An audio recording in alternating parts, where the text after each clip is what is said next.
Hello, ladies and gentlemen. My name is Gary. I go by Gary the Expert. In this episode, I'm going to share with you some valuable tools that you'll be able to recover from addiction, cocaine addiction, weed addiction.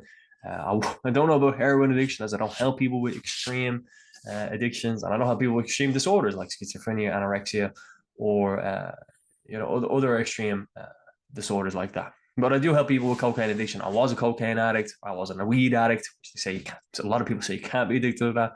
And I find that the most people who have the most defense for their drug is the people that smoke weed or marijuana. They have the most defense. They'll stand by it till it just helps them in all ways. There's no negatives. They're just fantastic, and I don't believe it in any way, shape, or form.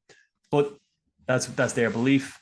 I wouldn't even say it's their belief. I just say it's a cover story, and the belief is actually what's manifesting and how they're. I'm going off topic straight away off this episode. It's an imperfect episode. Oh no.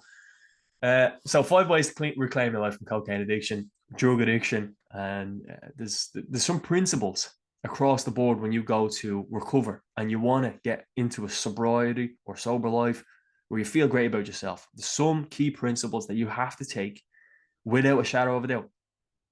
And I'll share with you number one, but just before I share with you number one and starting this list off, the sponsor of this podcast episode, two of them are Quasi.com. If you're looking to go on holidays, travel comparison site, Quasi.com, book a holiday, book a flight on there, and you'll get it all in one place. You get multiple places and you compare them in one place and you can choose the best one for you. Another one is Upskill Online. That's the other sponsor on the podcast. Upskill Online does 10 free courses out of 180 free courses. You get 180 paid courses. That's 10 free, and you can choose which one to upgrade or upskill yourself. Lastly, of course, my website is down below, linktree/Gary the Expert. GaryTheExpert.com is my website. If you're looking to get some help with your cocaine addiction, recover from it, I've been a cocaine addict. I've helped dozens and dozens of people. I've had over 100 amazing 5-star reviews for helping people with depression, trauma, anxiety, and also addiction. Again, I was an addict. I want to help you in this episode. I'm going to try to help you. Leave a like if you like it. Follow, comment, and subscribe.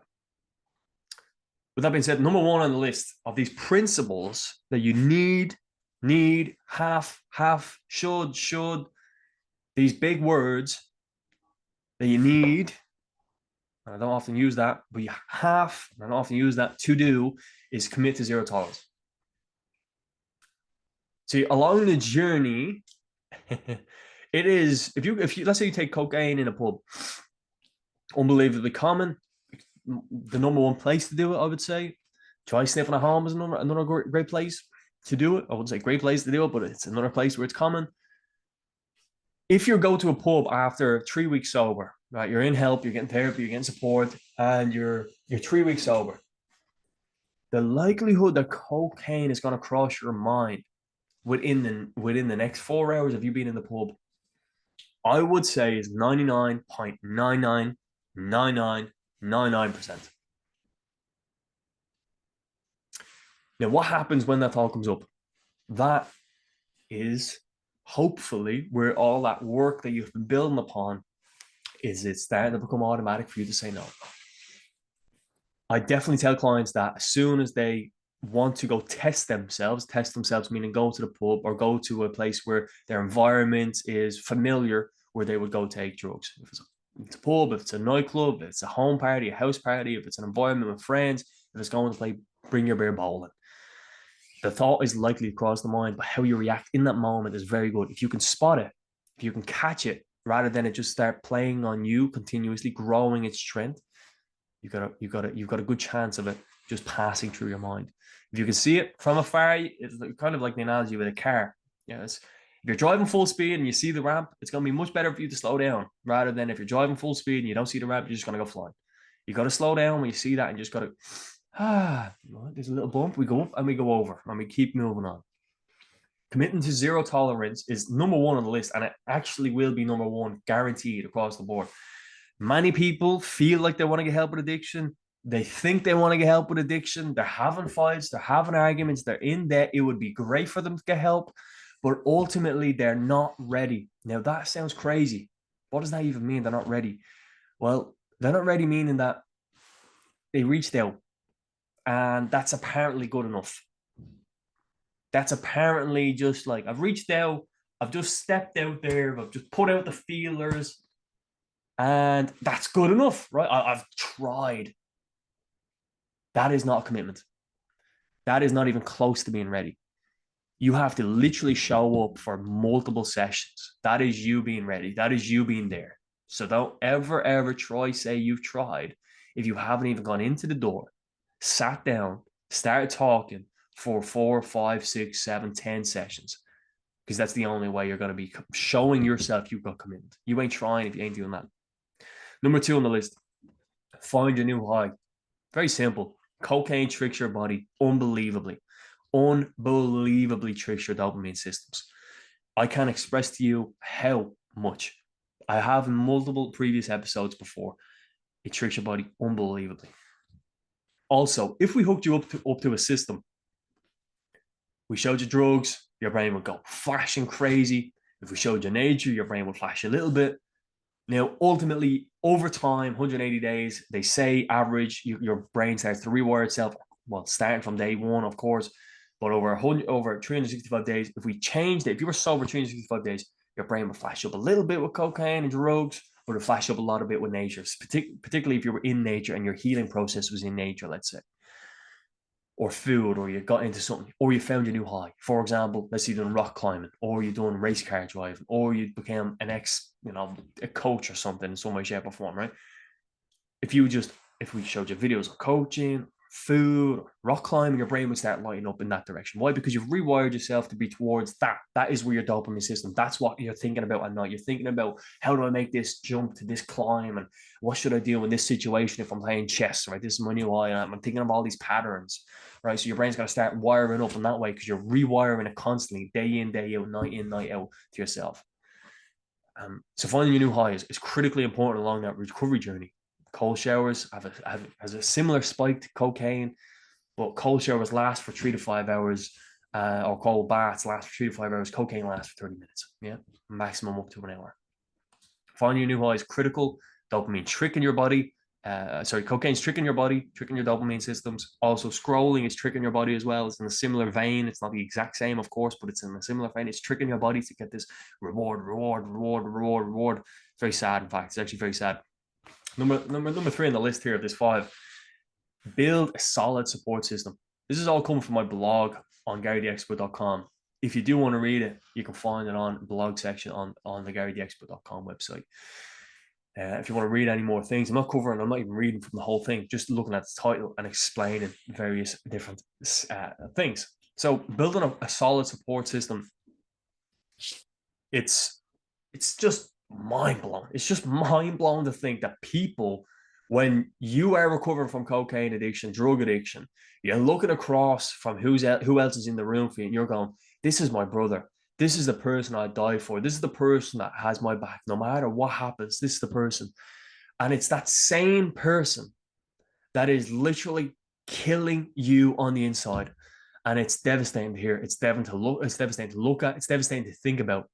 It's that person that you think is your brother who is hurting you the most. That's it. I can't put it any sadder, any truer for you. It's that exact environment that you go together with. 3, 4, 5 of you. It's the exact same place that you go to where you keep tripping up. And unless they all commit to the same process, you're going to have a big hurdle against you. Getting a support system is massive. Getting a therapist is a part of a social circle, support system. Getting some sort of trainer, personal trainer, getting some sort of family dynamic back in the circle, if that is important to you, or if you're blessed to have that. Trying out new hobbies, so therefore you can find a new high, plus find a new support group. Very critical along the journey. It's massive. It's massive how much influence they have, and they don't know. We can't exactly tell you that they have an influence because it doesn't feel like they have an influence. Nothing is like, oh, I'm getting influenced right now. Oh, I'm going to take drugs later because I'm with this person. No, nothing's like that. It's just like, oh yeah, what do you want to do today? We go to pub, watch the game's on, and might as well. Oh, we're 4 drinks. boys, I got a headache here. I need a bit of sniff. Ha ha ha! Great joke. Oh my goodness, great joke. That was fantastic. Now, what happens? Oh, the dealer's on the way. Oh, what a buzz! What a buzz! The lads are flying here. Yeah, where is he? Oh, come on! Yes, yes, yes. 2 minutes later, you're in the toilet sniffing. 4 a.m. comes, you're still sniffing. 5 a.m., 6 a.m., 9 a.m., you're getting into bed. 3 a.m., 3 p.m., you're regretting all your life decisions and you're saying you're a failure and go up again and again and again. Number 4, address the root cause. And I put on my blog, in brackets, not important. Men in general don't think this is important. They don't even understand how it's important.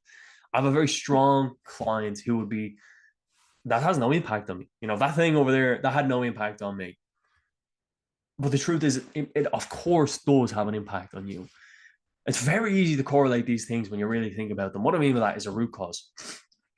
Let's say, for example, on a very subtle level, right? Just not even an extreme root cause, not extreme trauma, not something that's so deep that makes you just want to crawl out of your body every time you think about it. Just a mundane feeling on a Tuesday evening, a mundane feeling of boredom. You're sitting on the couch, you're scrolling your phone, you're like, what the fuck is going on here? I mean, like, what is there anything to do in this life? And then you text the lads and you go, boys, what are we doing this weekend? Because I want to go out this weekend. I haven't seen you last weekend. The weekend before, I was with my family because it was Christmas, it was New Year's, it was my birthday. I was away with the missus, I was away with the family, I was away with the kids, whatever. Boys, what are we doing this weekend? Big derby on this weekend, big games. It's the darts, it's the snowing, it's the ski board, it's the Winter Olympics, the Paralympics. My cousins there, my family's there, whatever. That mundane feeling. You've sent a text message into the group. What happens 4 days later? You're in the pub celebrating that thing that you said, hey, we meet up on Tuesday on the weekend. We'll meet up. Snowball, downhill, in the toilets, snow. Snow was raining. Snow was falling from your nose. Depressing, sad, and normal, common. Now, that was a mundane feeling on a Tuesday, Wednesday evening. You send a text message on the weekend, you're out there. What happens if it's, what happens if you have a core issue, a root issue, meaning you have some trauma from when you were 16, 17, 18, 19, 20, 21, 22, 23, 7, 8, 9, 10. You've got a core memory there that is in your mind a negative thing. Now, you might say it's positive, and you might say it's positive, and it's a good thing, but actually it's a negative thing. What I mean by it's actually a negative thing, when you are in your bed at nighttime, you can't sleep because of this thing, right? You're tossing and turning, and you're like, yeah, but yeah, whatever, and yeah, but yeah. So this person, this place, this time, this situation, this event, this predicament, this decision, these eventual moments have had what's it called? It's called a butterfly effect. So you buy a cup of butterfly effect is where you buy a coffee in the morning and you never buy a cup of coffee in the morning. But if you were kept on the road, you would have been in a long ass traffic and you would have taken that road and you would have got into a car crash. Or you never turn left and you turn left today and you meet the person, the partner of your life, right? So it's a small thing that has a massive effect. The partner of your life for the rest of your life, the car crash could have killed you, right? You would have been dead. So it's that small thing, big thing, large, ginormous, whatever way you've said it to yourself. If you wired yourself to think that it's massive, it's ginormous, and I can't get over this, well, then you have set yourself beliefs up for a massive trajectory long term. You've set yourself up for a big hurdle long term, meaning 10 years ago, you set off, I can't, this problem, all these negative beliefs, and then today you're dealing with them constantly. You can't get over it. You can't struggle with it. It's hurting you. It's impacting you. It's making you feel. So that's not a mundane feeling anymore. That's almost a numb feeling because you've listened to it thousands of times, hundreds of thousands of times, and it's become so just part of your second nature. But because it's numb isn't, let's say, a beautiful emotion. It's not a great emotion. So therefore, when you feel it, you're feeling numb. And what do you need when you feel numb? You need some stimulant. You don't even need to jump cocaine right now because some stimulant could be the rock climbing. It could be the chess. It could be the poker. It could be the friends. It could be the hobbies. It could be the new cycle. It could be this. It could be that. It could be that. So you need a stimulant, but we're not very aware. Why? Well, self-awareness is not a very easy thing, but we don't understand that we don't know what else would be actually better for us. We don't know what actually would be good for us because cocaine's tricking the body. It's tricking our dopamine systems. So we think dopamine is the holy grail of all things. So we go to take it and we think and we feel fantastic. It's tripping you up. The dopamine spike better than having a kid. Dopamine spike's better than winning a lottery. It's tricking the system. So of course we keep taking it because the body's addicted to the feeling, not the mind. Me and you consciously know it's not good right now. We completely know it's not good in the mind right now. But the body, I'm not thinking about moving my body. I'm not thinking about pumping the blood in my veins. This thing inside of my system is addicted to this thing. So I'm naturally going to gravitate to that.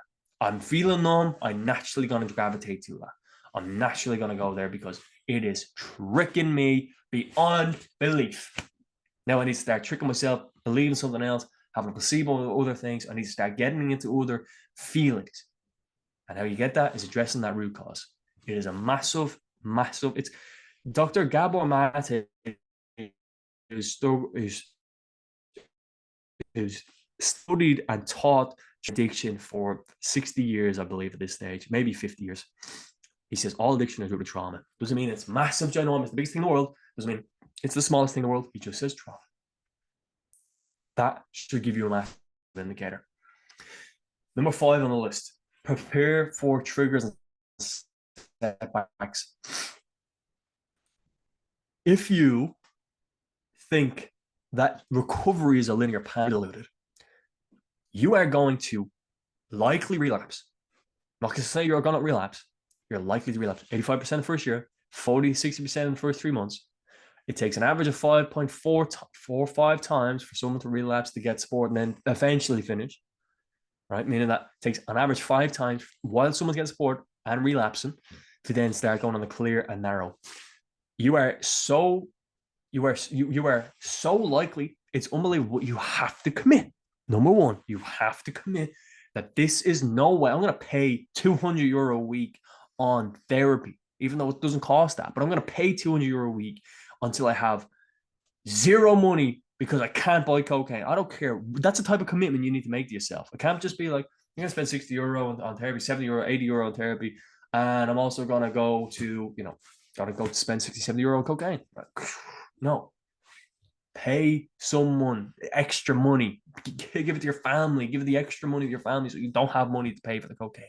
But the body will find its way to get in the cocaine. You'll lie to the people. You'll steal. You'll do whatever it takes. It's a sad, depressing thing.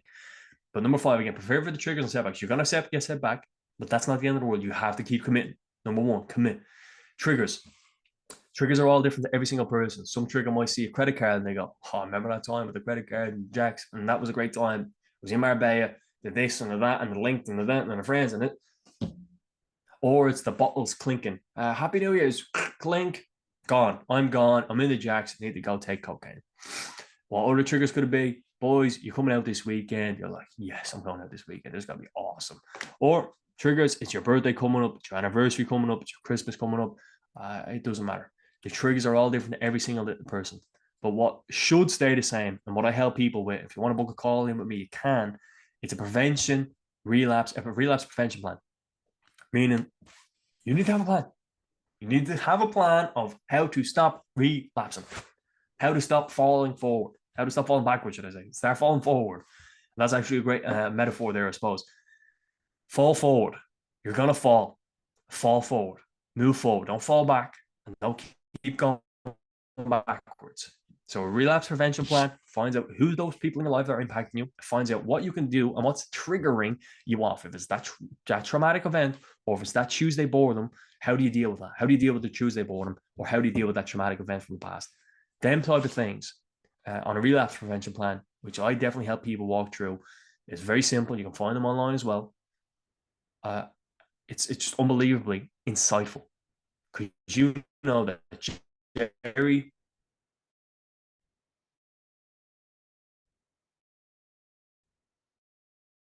go take the cocaine and we'll go take the cocaine.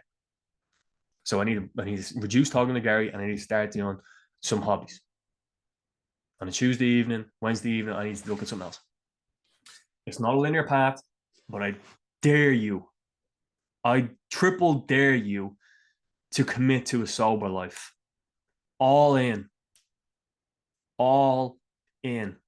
Go get support and don't stop getting support. Every single day. I don't care if it takes 5 years, 10 years.